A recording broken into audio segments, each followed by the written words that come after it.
सहयोगी अमित चौरसिया जुड़े हुए हैं। अमित, आज रायपुर की छत्तीसगढ़ की कौन सी बड़ी खबर है जिस पर लगातार आज हमारी नजर बनी रहेगी?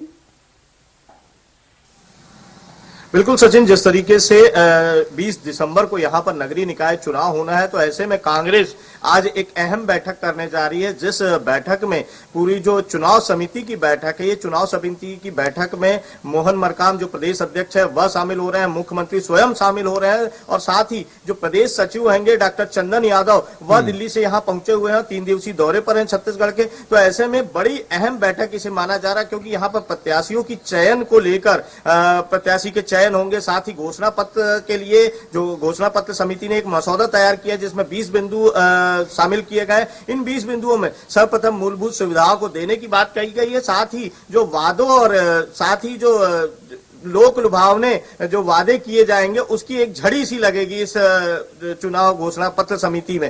तो एक तरह से जो कांग्रेस है जिस तरीके से छत्तीसगढ़ में विधानसभा चुनाव को लेकर वह यहाँ पर सत्ता में बैठी थी, उसी तरीके से ये लोक लुभावना एक प्रकार का चुनाव घोषणा पत्र होगा नगरीय निकाय का। साथ ही हम यहाँ पर बात करेंगे कि जो नया वेरिएंट आ गया है, तो नए वेरिएंट को लेकर यहाँ सतर्कता बरती जा रही है। एयरपोर्ट में जिस तरीके से विदेश से आने वाले सभी लोगों पर नजर रखी जा रही है, साथ ही यदि वह संक्रमित पाया जाता है तो उसके साथ जुड़े 17 लोगों की जांच करने की कवायद की जा रही है, उसके लिए बाकायदा एक गाइडलाइन जारी की गई है। इसके अलावा यहाँ पर स्कूल में भी बच्चों को अब नए वेरिएंट और जो कोरोना गाइडलाइन है उसको पढ़ाने की बात कही जा रही है, तो उसकी जानकारी प्रत्येक स्कूल में दी जाएगी। इस तरीके से यहाँ कई कार्यक्रम आज होंगे। जी बिल्कुल, ऐसे में अगर हम बात करें तो अमित, कांग्रेस की तरफ से निकाय चुनाव को लेकर बैठक आने वाले वक्त में होगी ही, लेकिन खबरें ये भी सामने आ रही घोषणा पत्र का भी ऐलान हो सकता है। मैनिफेस्टो में इस बार कौन कौन से अहम मुद्दे होंगे?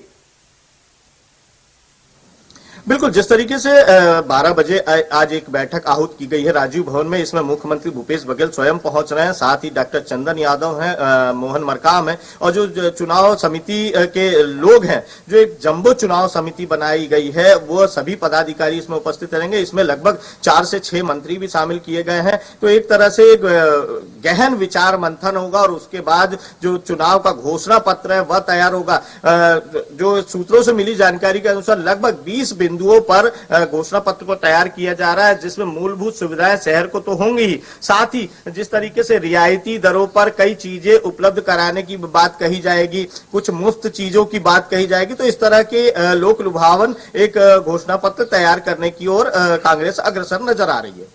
बिल्कुल, ऐसे में अगर हम बात करें तो निकाय चुनाव का भी जिक्र किया आपने और तमाम तैयारियां कांग्रेस कर रही है, लेकिन जरा जमीनी स्तर पर क्या कुछ तस्वीरें, क्या हलचल देखने को मिल रही हैं? आपका आंकलन क्या कहता है, निकाय चुनावों में चुनौतियां किस पार्टी के सामने ज्यादा है?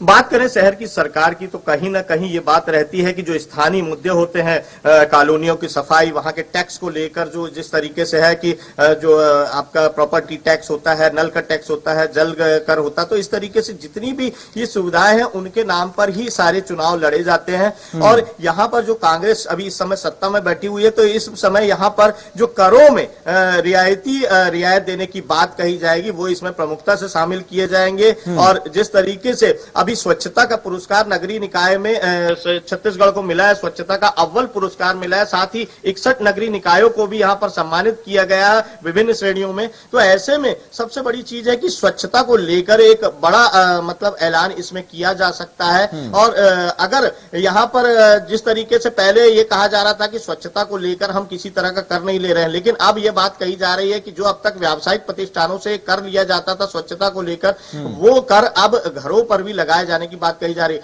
लेकिन नगरीय निकाय चुनाव को देखकर लगता है कि ऐसा अगर सरकार करती है तो कहीं ना कहीं उन्हें नुकसान उठाना पड़ सकता है। वहीं भाजपा भी अपनी कोई कोर कसर नहीं छोड़ रही है अपनी तैयारियों को लेकर। आज जिस तरीके से उन्होंने नरहरपुर की प्रत्याशियों की घोषणा की है, जहां पे जो वार्ड है उसमें लगभग कई प्रत्याशियों की घोषणा हो चुकी है, तो भाजपा एक तरह से प्रत्याशियों की घोषणा में बाजी मार चुकी है और उसने शुरुआत कर दी है प्रत्याशी घोषणा में, और कांग्रेस को अभी प्रत्याशियों की घोषणा करना बाकी है। आज इस बैठक के बाद प्रत्याशियों की घोषणा कांग्रेस की ओर से हो सकती है। जी बिल्कुल, तमाम तैयारियां हो चुकी हैं और निकाय चुनाव 20 दिसंबर को होने वाला और इसी को लेकर तमाम तैयारियों के साथ साथ अब तमाम आरोप प्रत्यारोप भी लग रहे हैं।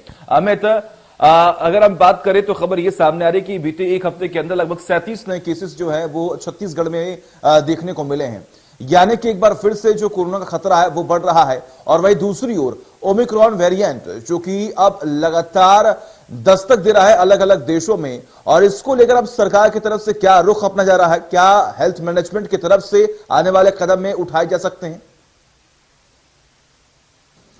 बिल्कुल, स्वास्थ्य विभाग के अधिकारियों की अगर माने तो उनका यह कहना है कि ओमिक्रॉन को लेकर जिस तरह से देश में अलर्ट जारी किया गया है, तो छत्तीसगढ़ में भी वह अलर्ट जारी है। लेकिन यहां बात करेंगे तो स्वास्थ्य मंत्री अभी चूंकि अपने क्षेत्र के दौरे पर हैं, और जैसे ही वह यहां पहुंचेंगे तो उनसे भी तैयारियों की हम बात करेंगे। लेकिन उसके पहले जो सीएमएचओ को और जिला कलेक्टरों को निर्देश दिए गए हैं स्वास्थ्य विभाग की तरफ से कि किसी भी तरह की लापरवाही इसमें ना बरती जाए। यदि कोई व्यक्ति आपके जिले में पहुंचता है, चाहे वो देश विदेश के किसी भी क्षेत्र से वो यात्रा करके पहुंचा है, हवाई यात्रा करके पहुंचा है, तो उसकी जांच कराएं, आरटीपीसीआर जांच कराएं। साथ ही अगर वह संक्रमित थोड़ा सा भी उसमें लक्षण पाए जाते हैं उसे तत्काल क्वारंटाइन किया जाए। तो इस तरह की सारी गाइडलाइनों का पालन किया जा रहा है। एयरपोर्ट पर खासी एक जो जांच की जा रही है, साथ ही रेलवे स्टेशन पर, बस स्टैंड पर इस तरह की चीजें हैं, क्योंकि जहां भीड़ भाड़ वाले इलाके हैं वहां पर ओमिक्रॉन को लेकर जो स्वास्थ्य विभाग ने तैयारी की है वो पर्याप्त नजर आ रही है। जी बिल्कुल।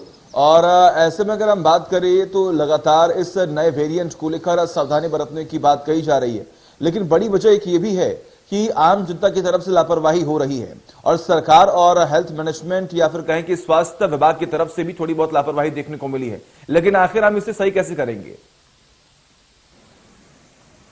बिल्कुल, ओमिक्रॉन को लेकर जैसे कि अभी पिछले कुछ समय से बिल्कुल लोग लापरवाह नजर आ रहे हैं। अभी जिस तरीके से दिवाली त्योहार गया है, उसके पहले कई त्योहार गए हैं, तो यहाँ पर जिस तरीके से दिवाली में लोगों ने खरीदारी की, बाजारों में ना तो सोशल डिस्टेंसिंग का पालन किया, तो इसे लेकर यहाँ पर एक बड़ा वो था कि कहीं ना कहीं अब केसेस बढ़ेंगे। लेकिन हालांकि स्वास्थ्य विभाग की सावधानी से ये केसेस उतने नहीं बढ़े जितने बढ़ने चाहिए थे। लेकिन यहाँ पर हम बात करें जांच की, तो अब जांच लगातार जारी है, और जांच में जैसे ही कोई व्यक्ति अगर संक्रमित पाया जा रहा है तो तत्काल प्रभाव से उसे न केवल घर में होम क्वारंटाइन करने के लिए कहा जा रहा है, और साथ ही अगर वह गंभीर अवस्था में है तो तत्काल उसे अस्पताल में भर्ती किया जा रहा है। यहाँ पर अस्पताल जो अंबेडकर अस्पताल है, जो प्रदेश का सबसे बड़ा अस्पताल है, वहां पर इस समय 2 मरीज इलाजरत हैं। तो ये कहा जा सकता है कि स्वास्थ्य विभाग भी अलर्ट है। लेकिन बात करें, क्योंकि ये काम सिर्फ सरकार का ही नहीं बल्कि जन जागरूकता भी होनी चाहिए, क्योंकि जन जागरूकता से ही लोग अपने जान की सुरक्षा तो कम से कम स्वयं करें, और न केवल वह मास्क पहने, सोशल डिस्टेंसिंग का पालन करें, और भीड़ भाड़ के एरियो में जाने से बचें, सैनिटाइजर का उपयोग करें, साथ ही बार बार हाथ धोएं। ये अब गाइडलाइन हमारे जीवन में पूरी तरह उतार लेनी चाहिए, क्योंकि कोरोना हमारे बीच से अभी गया नहीं है, और ओमिक्रॉन के रूप में, एक नए रूप में वो हमारे सामने एक बार फिर से। ठीक है, बिल्कुल। बहुत बहुत शुक्रिया हमें तमाम जानकारी के लिए आपका। लगातार नजर आप बनाए रखिए, तमाम अपडेट्स हम आपसे लेते रहेंगे। तो आपने सुना किस तरीके से छत्तीसगढ़ में जो बड़ी खबरें हैं उसके बारे में हमने आपको बताया।